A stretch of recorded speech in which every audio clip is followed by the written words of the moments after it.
di ninyo masabitan, tip measure gamitin nyo na lang na pang guide para sa straight na cutting.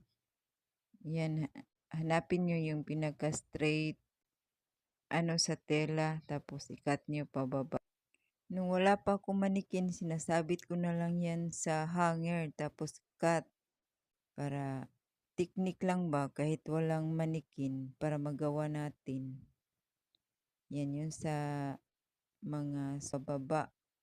Yan, unti-unti. Cut nyo lang hanggang aabot siya sa dulo. Yung may arrow, yan yung pinakadulo ng length. Ganyan ko rin pagkagawa yung ethnic Filipiniana. Hindi lang parang edging saka design na.